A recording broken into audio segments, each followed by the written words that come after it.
पढ़ा लिखा मुसलमान जब उनके कृत्यों पे मौन धारण कर लेता है तभी वहीं से उनको ताकत मिलती है। हम सभी मुसलमानों के विरोधी नहीं, पहली चीज़। और आप लोग के पास भी डेटा होगा कितने प्रतिशत? हाँ, मैं डेटा भी उपलब्ध कितना? मेरे हिसाब से इस समय पहाड़ों पे 8-10% मुसलमान बस रहा है। कई ऐसी जगह, आप मैं मैसूरी तो साइड में बसना एक अलग चीज़ है, पलायन होना दूसरी चीज़ है। बहुत से आप रोहिंग्यों की थोड़ी देर छोड़ देते, यहाँ पे तो घुसपैठिए बाबा आ रहे हैं जो मुसलमान होते हुए भगवा और टीका और भगवा धारण करके हिंदू संस्कृति को बदनामी। हो सकता है कि आप मेरे बगल में बैठे हैं, आप रोहिंग्या हो। दो धर्म में पत्रकार भी बैठे हुए, एक राष्ट्रवादी, एक सॉफ्ट व्यक्ति। हम देखते हैं ऐसा नहीं। तो राष्ट्रवाद की विचारधारा को राष्ट्रवाद पत्रकार है कौन, ये बता दो जरा आप। नहीं, मैं किसी राष्ट्रवादी पत्रकार नहीं, मैं कह रहा हूँ आप राष्ट्रवादी पत्रकार है कौन? नहीं, आपके चैनल पे मुझे ऐसे खुलेआम कहिए, कोई सारी बात चलेगी। नहीं, राष्ट्रवाद, आप भी समझदार हैं, आप भी जानते हैं राष्ट्रवाद किसी का नाम, जनता बड़ी समझदार है। क्या पत्रकार भी राष्ट्रवादी और क्या बोला आपने दूसरा? राष्ट्रवादी और सॉफ्ट हैं, जो राष्ट्र विरोध में भी काम लोगों ने। राष्ट्र विरोधी पत्रकार भी हैं और राष्ट्रवादी भी सभी हैं। नहीं, 1% है, सभी नहीं, बहुत अच्छे पत्रकार हैं। मीडिया लोकतंत्र का चौथा आप स्तंभ ऐसा है। तो नहीं कहना चाहते कि जो बीजेपी की जय जयकार करे वो राष्ट्रवादी है? भैया मैं पॉलिटिकल आदमी नहीं हूँ। मैं नमस्कार, आप देख रहे हैं द न्यूज़ वाला नेटवर्क। आज हम लोग जब इस यात्रा पर निकले, बेसिकली आज हम आए थे श्री अरविंदो यूनिडाइवर्सिटी का आज शुभारंभ था। आज से शुरुआत हो रही है कैसे एजुकेशन की, ऐसे ज्ञान की, बेसिकली मैं कहूँगा एजुकेशन की, जहाँ पर आप कॉन्शियसनेस के ग्रोथ पर काम होगा, कॉन्शियसनेस के डेवलपमेंट का काम होगा, यानी चेतना को बढ़ाने का काम किया जाएगा। अब दूसरी बात है कि हमें मिले यहाँ पर आशीष बाजपेयी जी बात कर रहे थे कि हम लोग कुछ अलग काम कर रहे हैं और वो काम कहीं ना कहीं देशवासियों के हित में है, भारत के हित में है। तो मैंने कहा कि भाई क्या चीज़ है, तो उन्होंने बताया भारत रक्षा मंच है, शायद आप लोगों ने नाम सुना होगा। भारत रक्षा मंच क्या काम करता है आशीष जी हमें ज़रूर बताएंगे। और मैं समझता हूँ आपने कहा कि उत्तराखंड के आप प्रभारी हैं, तो आशीष जी ये बताइए कि ये भारत रक्षा मंच जी क्या है और क्या ये आरएसएस का ही एक विंग है? जी, आपके चैनल के दर्शकों को सादर नमस्कार। बहुत अच्छा आपका सवाल है। भारत रक्षा मंच दरअसल संघ के बड़े वरिष्ठ प्रचारक रहे आदरणीय सूर्यकांत केलकर जी विद्यार्थी परिषद सहकार भारती के संगठन मंत्री रहते हुए जब उन्होंने देखा इस देश के अंदर अवैध घुसपैठिए हमारे देश के अंदर घुस रहे हैं, तो उन्होंने 27 जून 2010 को भारत रक्षा मंच का निर्माण इसलिए किया कि इस देश के अंदर जिस तरह बंगाल के रास्ते अवैध घुसपैठिए घुस रहे थे, हमारे देश में घुस रहे, हर चीज़ हमारे देश की सीमित है, प्राकृतिक व्यवस्थाएं भी सीमित हैं और वो 5-5 हज़ार 10-10 हज़ार करके घुस रहे थे, करोड़ों लोग आ रहे हैं। इस देश के अंदर हिंदू संसाधनों को हक को मारा जा रहा है। जिस तरह से रोहिंग्या हमारे देश के अंदर घुस रहे हैं और हिंदू संस्कृति को अपमानित करने का काम कर रहे हैं, हमारे घरों तक दस्तक दे चुके हैं।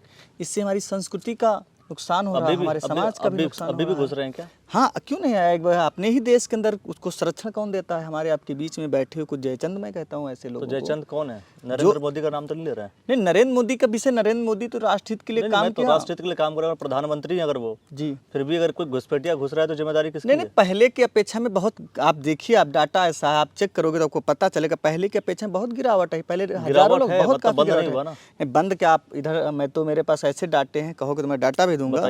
नेपाल के रास्ते, अन्य रास्तों से, पाकिस्तान या बांग्लादेश के रास्ते से, म्यांमार होते हुए, इधर होते हुए, नेपाल के होते इस देश के अंदर घुस रहा, उसका संरक्षण कोई ना कोई इस देश के अंदर बैठा हुआ लोग तो देते हैं। उनका आधार कार्ड बन जाता है, उनका राशन कार्ड बन जाता है। आप जब डेटास की बात कर रहे हैं, आप कहना आपके पास दस्तावेज है, तो आपने ये दस्तावेज निकाला है कि किस सीमा से घुस रहा है कोई? हाँ, सीमा से, नेपाल के रास्ते से घुस रहे हैं। ऐसे अपने भाई वहाँ पे तो आना जाना सामान्य सी प्रक्रिया है। और भारत रक्षा मंच सबसे पहले किस स्टेट में घुस रहे हैं लोग?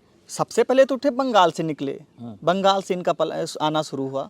बंगाल से तारबंदी, लेजर लाइट लगने के कारण वहाँ पे थोड़ा चौकसी सख्त हुई देखा जाए, तो फिर गाहे बगाहे कहीं न कहीं नेपाल या अन्य रास्तों से आ रहे हैं। ऐसा नहीं कि आना बंद नहीं हुआ है। अपने ही देश के अंदर उनके कुछ ऐसे लोग हैं जिनको राशन कार्ड बनवाते हैं, आधार बनवाते हैं। ये गलत है। भारत रक्षा मंच, कौन लोग हैं? मैं बताऊं, आपको मुंबई में देखा होगा, MIM का एक नेता है जिसने आधार कार्ड बनाते हुए, मैं आपको चाहोगे तो मैं आपको डिटेल भेज दूंगा, मेरे पास इसका तथ्य है। नहीं, ऐसा कौन सा तथ्य है कि MIM के नेता, आप कहीं असदुद्दीन ओवैसी की तो बात नहीं कर रहे हैं? अरे उनकी पार्टी का, आपकी पार्टी का अध्यक्ष, आपका कार्यकर्ता कुछ गलत काम कर रहा है, उनका राशन कार्ड आधार बना रहा। अरे नाम बताइए ना, नाम मतलब किसका? मेरा मुझे अभी एग्जैक्ट नाम उसका नहीं, लेकिन मैं चाहूंगा ओवैसी की पार्टी का है भाई। अच्छा, ठीक है। मुंबई बनाते पे अपने ही देश के अंदर खेल मंत्री रहे, उनको काम के माध्यम खेल गाँव में हजारों लोगों को लाया गया। बांग्लादेशी क्यों लाया गया? ये गलत है ना, अपने हिंदुओं को ये जो लाया गया, आपने कहा कि आधार कार्ड बनाने का काम कर रहे हैं, आपके पास कोई ऐसा दस्तावेज होगा? मैं दस्तावेज भी उपलब्ध करा दूँ, चाहोगे? आप हमें व्हाट्सअप कर देंगे? मैं बिल्कुल करूँगा। हैं ऐसे लोग। तो वो लोग रोहिंग्या मुसलमान जो आ रहे हैं जी, उनका आधार कार्ड बनाने का काम कर रहे हैं? हाँ बिल्कुल करें। जो भी साथ देता, मैं भारत रक्षा मंच का एक नारा है, घुसपैठ विरोधी, घुसपैठ देख के जो मौन है उनको समझो देश विरोधी। जो घुसपैठ देख के मौन है वो है देश विरोधी, और जो उनको सहारा देते हैं वो भी कहीं ना कहीं देश विरोधी में काम करते हैं। तो घुसपैठ को देख करके जो मौन है वो देश विरोधी हैं और देश के विरोध में वो लोग काम कर रहे हैं। बिल्कुल कर रहे हैं। तो इसको कंट्रोल करने के लिए आपका एक विंग बना, बराबर। और आपका विंग लगभग कितना कंट्रोल कर पाया? क्या आप कह रहे हैं कि प्रधानमंत्री नरेंद्र मोदी के भाजपा की सरकार आने के बाद भी घुसपैठ जारी है, वो वृद्धि नहीं है, आप ये कह सकते हैं कि कमी आई है, उसके परसेंटेज में कमी आई है। तो आप लोग बेसिकली क्या करते हैं? आप चुनते हैं उन लोग को कि कौन से ऐसे लोग हैं जो रोहिंग्या थे और कौन लोग हैं जो कन्वर्ट हुए, कौन कहाँ से, ऐसे आप लोग काउंट करते? मैं चुनने की बात क्या है, आप इस देश के अंदर सबसे प्राइम लोकेशन, चाहे रेलवे स्टैंड हो, बस स्टैंड हो, या शहरी इलाके में जिस तरीके से रोहिंग्या बसते हैं, वो जब हम पे अटैक करेंगे, वो हमारी संस्कृति पे अटैक करें, साथ में हमारे घरों पे भी अटैक करते हैं। मेरा सवाल क्या है? मेरा सवाल यह है कि आप कैसे, मान लीजिए कोई अंदर आ गया जी, है ना, हो सकता है कि आप उत्तराखंड के प्रभारी हैं, हो सकता है देहरादून के रेलवे स्टेशन में कोई घूम रहा हो जी, ठीक है, तो आप कैसे आइडेंटिफाई करेंगे, कैसे पहचानेंगे, कैसे उन्हें पहचान करके आप क्या करेंगे? तो ऐसा अभी तक आप लोगों ने कितने लोगों की पहचान की है, कितने लोगों को पहचान करके आपने देश से बाहर निकाला है, क्या किया आप लोगों ने? आइडेंटिफाई करने का विषय है कि उनके रहने से, उनके जहाँ पे बसे हैं वहाँ भी उनका रहन सहन, उनको देखने से उनके आधार भी चेक करते हैं हम लोग। ऐसा नहीं है, बहुत से आप रोहिंग्यों की थोड़ी देर छोड़ देते, यहाँ पे तो घुसपैठिए बाबा आ रहे हैं जो मुसलमान होते हुए भगवा और टीका और भगवा धारण करके हिंदू संस्कृति को बदनाम करने का काम कर रहे हैं। ये भी सत्यता है। आप हजारों आपको उदाहरण दे देंगे, ऐसे काफ़ी आपको साक्ष्य मिलेंगे।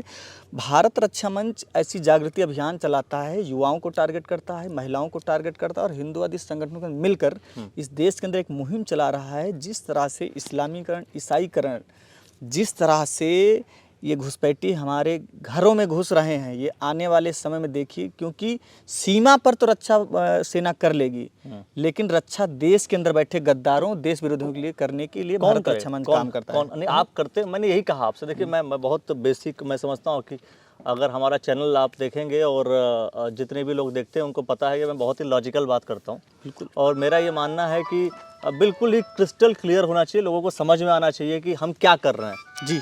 आपने कहा कि युवाओं की जन जागृति के लिए काम करेंगे, उनको समझाएंगे कि भाई रोहिंग्या को पहचानो, पहचान करके उनको हटाओ, उनको सपोर्ट मत करो, आप ये कहेंगे जी। लेकिन मेरा मानना है कि सबसे बड़ी चीज़ हो सकता है कि आप मेरे बगल में बैठे हैं, आप रोहिंग्या हूँ, आप समझिए मेरी बात, बिल्कुल। तो उसकी पहचान आप कैसे करेंगे? नहीं, मैं आपके चैनल के दर्शकों को बताना चाहूँगा कि अगर आपको रोहिंग्यों की पहचान करना है तो आप देखिएगा, ज़्यादातर रोहिंग्या आप कहाँ पाएंगे?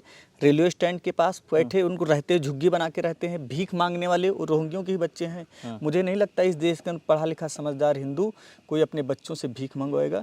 ये सब रोहिंग्यों की पहचान, उनका चाल चलन, उनको मांगने का तरीका, उनका रहने का तरीका। आप लोगों ने अब तक कितने रोहिंग्या की पहचान की है, कितने लोग को आपने, वही मैं जानना चाह रहा हूं। डेटा एक पूरे भारत रक्षा मंच नॉर्थ ईस्ट में बहुत पहले से काम कर रहा है, सरकार को डाटा उपलब्ध कराया है, और आदरणीय सूर्यकांत केलकर जो ने इस देश के अंदर अवैध घुसपैठी बांग्लादेशियों की जो मुहिम चलाई थी, उसका परिणाम ये रहा कि आपने देखा होगा मोदी जी के बहुत का मतलब कोई डेटा नहीं है। डेटा मेरे पास है, 20,000, 50,000, 2 लाख डेटा करोड़ों लोगों का है भैया। तभी तो आप देखिए ना, जो उसका परिवर्तन का आप उदाहरण देख सकते हैं। जो सूर्यकांत केलकर जी ने मुहिम चलाई, वो आप सीमावर्ती गांव का आदान प्रदान हुआ, लेजर लाइट लगे, कैमरे लगे, ये सब उनके कार्यों का ही परिणाम है। संघ के प्रचारक बहुत ज्यादा पब्लिकली नहीं कह रहे कि लोग रेलवे स्टेशन पे मिलेंगे, लेकिन आइडेंटिफाई करने के लिए उनकी पहचान करने का कोई ऐसा तरीका नहीं होगा। अब सबका कोई आधार कार्ड तो चेक नहीं कर सकता। करना चाहिए। अच्छा, करना चाहिए, बिल्कुल। मैं चाहता हूं कि अगर बंगाल है उससे आता है तो उसको, भाई आप अगर यहाँ रोजगार के लिए आए हैं तो आपका वर्क परमिट होना चाहिए। ये कोई खाला जी का घर नहीं है। आप विदेश, यहाँ का जो देश विरोधी या अन्य जाति से लोग जाते हैं वहाँ पे बाहर जाते हैं, नियम कानून पालन करते हैं, यहाँ भूल जाते हैं। बाहर जाना आना की बात आप बता रहे हैं। दूसरा पर्सपेक्टिव मेरा ये है कि अगर उत्तराखंड के परिदृश्य में हम बात करें, इसके उत्तराखंड के दृष्टिकोण से बात करें, तो उत्तराखंड में भी ये कहा जा रहा है, बहुत से ऐसे मुद्दे निकल करके आए दोस्तों, जहाँ पर लोगों ने ये कहा कि यहाँ पर भी हिंदुओं का पलायन हो रहा है। जबरदस्त हो रहा है, बिल्कुल हो रहा। नया जम्मू कश्मीर बनने की दहलीज पे, मैं तो कहता हूँ नया जम्मू कश्मीर अपना बनने की दहलीज पे उत्तराखंड खड़ा है। मैं तो पहाड़ों पे का मैं तो देखता हूँ ना। हाँ। आप हरिद्वार के आजू बाजू देख लीजिए कितना रोहिंग्या या जहाँ पे 2-3% वो कट्टरपंथी बैठते थे, हजारों 40-40% बढ़ रहे हैं। अपने धर्म स्थान पे गंगा जी के आजू बाजू रहने का इनका अधिकार नहीं था। भाई अगर आपको रहना है तो आप पहाड़ों पे क्यों जा रहे हैं? आप पप्पू गप्पू बन के, अगर आपकी मनसा सही होती तो आप नाम क्यों बदल रहे हो? आपकी कोई ना कोई मनसा तो है। आप पहाड़ों पे जा रहे हैं, वहाँ पे लैंड खरीद रहे हैं। आपको जम्मू कश्मीर नहीं जाएंगे आप बंगाल नहीं जाओगे। आप पलायन पहाड़ों पे जा रहे हो। हिंदुओं का पलायन कैसे होता है? वहाँ का जो प्लेन पे आदमी आता है काम रोजगार के माध्यम से, वहाँ पे लोग फेरी ओरी करते हैं, नाम पप्पू गप्पू बदल के। ये लव जिहाद की उपज यहाँ है, और लव जिहाद तो टीवी चैनलों से अधिक बढ़ रहा है। आप जितने भी कार्यक्रम देखेंगे, मैं आपका समय ले रहा हूँ 1 मिनट, जितने भी टीवी पे आप कार्यक्रम देखेंगे, जो हमारे घर तक कैसे लव जिहाद परोसा जाता है, जितने भी कलाकार होंगे आप देखोगे सभी मुस्लिम होंगे, और जितनी अभिनेत्रियां हों सब लड़की हिंदू होंगी। कहीं ना कहीं हमारे क्यों कारण ये एक सोची समझी रणनीति की इस देश के लोगों को समझ में कुछ लोगों को नहीं आता है। अभी भी सेकुलरिज्म की चादर ओढ़े हुए हैं। एक सोची समझी रणनीति के तहत इस देश का इस्लामीकरण, कट्टरपंथी जिहादी विचारधारा को थोपा जा रहा है। और दुर्भाग्य और दुख की बात है कि एक पढ़ा लिखा मुसलमान, जब हम बात करते हैं, खैर अब तो कम लोग बात करते हैं कि सेकुलरिज्म की बात, पढ़ा लिखा मुसलमान जब उनके कृत्यों पे मौन धारण कर लेता है तभी वहीं से उनको ताकत मिलती है। हम सभी मुसलमानों के विरोधी नहीं, पहली चीज़। अच्छा। हम देश विरोधी, राष्ट्र विरोधी, देश विरोध में काम करने वाले हर उस व्यक्ति के खिलाफ भारत रक्षा मंच काम करता है। भारत रक्षा मंच पूरे देश के अंदर युवाओं को जोड़ने की, महिलाओं को जोड़ने की मुहिम चला रहा है। चलिए, मतलब आप ये मानते हैं कि उत्तराखंड में भी हिंदुओं का पलायन जारी है? जबरदस्त हो रहा है। और आप लोग के पास भी डेटा होगा कितने प्रतिशत? हाँ, मैं डेटा भी उपलब्ध कराऊंगा। कितना? मेरे हिसाब से इस समय पहाड़ों पे 8-10% मुसलमान बस रहा है। कई ऐसी जगह, आप मैं मैसूरी तो साइड में गया था। बसना एक अलग चीज़ है, पलायन होना दूसरी चीज़ है। हिंदुओं का पलायन तो ऐसे हो रहा है ना। हिंदू पलायन क्यों? मुझे लगता है पलायन का प्रमुख कारण बेरोजगारी भी है। मेरी बात समझिए। मैं, हाँ, पलायन का जो प्रमुख कारण है वो बेरोजगारी भी है। और आप कह रहे हैं कि मुसलमान बढ़ रहा है। मैं दो चीज़ें अलग अलग, मुसलमान का बढ़ना और हिंदुओं का घटना, दो अलग अलग चीज़ें हैं। समाज, हमारे हिंदू समाज के लिए नुकसान है। नहीं, वो आप जो है, मेरा क्या कहना है, मेरी बात समझिए। अगर कोई मुसलमान पहाड़ों में बढ़ रहे हैं, आपने बोला कि ये इस वजह से क्योंकि वो रोहिंग्या हैं, आपने अधिकतर। हाँ, रोहिंग्या भी हैं उसमें, रोहिंग्या भी उसके अंदर हैं। अब हिंदू वहाँ से पलायित हो रहा है, इस वजह से हो रहा है क्योंकि मुसलमान आ रहे हैं? नहीं, इस वजह से भी, क्योंकि ये लोग जाते हैं, क्योंकि विश्व की विभिन्न देश इस देश को इस्लामीकरण करने के लिए फंडिंग करते हैं, कहीं ना कहीं उसका सहयोग होता है। आप देखेंगे विभिन्न चौराहों पे। एक सवाल ठीक है, आप मैं बहुत ही कंसाइज फॉर्म में सबको मतलब डिस्कशन में एंड करूंगा। लास्ट में ये बोलूंगा, आपने कहा कि हरिद्वार के बॉर्डर एरियाज में भी कहीं ना कहीं इसकी संख्या बढ़ी है, बहुत ज्यादा बढ़ी है। आप सोच करके देखिए कि आप जो कह रहे हैं, ये इसके पीछे तो कहीं ना कहीं फिर भाजपा सरकार ही आ जा रही है। मैं हालांकि पॉलिटिकल बात इसलिए मैं कर दिया क्योंकि आरएसएस और पॉलिटिक्स और बीजेपी ये सब चलता रहता है। और कहीं ना कहीं आप जो बोल रहे हैं वो भी बीजेपी और बाकी संघ के लोग जो बोलते हैं उस तरीके से ही आप बता रहे हैं।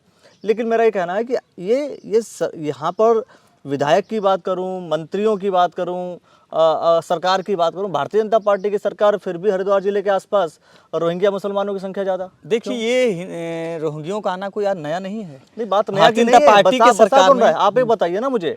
मैं कह रहा हूँ कि अगर एक बीजेपी है, बीजेपी पार्टी की आइडियोलॉजी ये है कि आप जो कह रहे हैं वो आइडियोलॉजी हम मान लेते हैं, ठीक है? यही आइडियोलॉजी है बीजेपी की अलग है? हाँ, लगभग है, तभी तो उनको जनता ने चुना है। कुछ आइडियोलॉजी उनकी काम समाज के अंदर। अगर आइडियोलॉजी वही है तो वो आइडियोलॉजी क्या कर रही है कि जब आपके आसपास रोहिंग्या मुसलमान आ जा रहे हैं, वो भी विधानसभा में, क्षेत्र देश के बॉर्डर की तो बात छोड़िए, विधानसभा में आ जा रहे हैं, तो फिर यानी कि ये जो भाजपा के मंत्री हैं कुछ नहीं कर रहे हैं? नहीं, कुछ वो अपने स्तर से करते होंगे, मुझे लगता नहीं करते, उनको करना चाहिए, जनता को आवाज उठाना चाहिए। हरिद्वार आपने धर्म, मैं हरिद्वार के आपके चैनल के माध्यम से बताना चाहूँगा, जितने भी हिंदू देवी देवता आस्था का केंद्र मानने वाले लोग हैं, उनको एक मुहिम चलानी चाहिए कि रोहिंग्यों को भगाएं। रोहिंग्यों के ऊपर हम सरकार तक ये विषय जन जागृति के माध्यम से बताएं, क्योंकि सारे काम हम सरकार के ही भरोसे रहेंगे, ये भी हमारी कहीं ना कहीं मूर्खता है। कुछ हमारी भी जिम्मेदारी है। देश हित, राष्ट्र हित में आप परिवार घर चलाने के लिए 24 घंटा देते हो, राष्ट्र निर्माण के लिए आपके 24 मिनट नहीं दे सकते हो, ये भी समाज के काम है। मुझे लगता है आप बहुत कम समय में आपको। चलिए, एक फिल्म थी, अगर आपने देखी होगी, उस फिल्म में हीरो का डायलॉग है कि कब तक आप भगवान के भरोसे बैठेंगे, क्या पता भगवान आपके भरोसे बैठा हो। मतलब ये है कि हमेशा किसी और के भरोसे मत बैठिए। आपका कहना है कि कम से कम स्वयं को जगाइए, और स्वयं को जगाएंगे तो शायद जागृति वहीं से शुरुआत होगी, और उसी जागृति से जो है देश जो है जागृत होगा, और देश जो है, जो विश्व गुरु, सोने की चिड़िया जो कहते हैं, सोने की चिड़िया विश्व गुरु बनने की प्रक्रियाओं में बहुत से नेता हैं, बहुत से संत हैं, ऋषिज हैं जो कहीं ना कहीं इस बात का जिक्र करते हैं, लेकिन मेरा ये मानना है कि अपने आप को जगाइए, अपने आप को समझदार बनाइए, ज़्यादा बेहतर है। बराबर।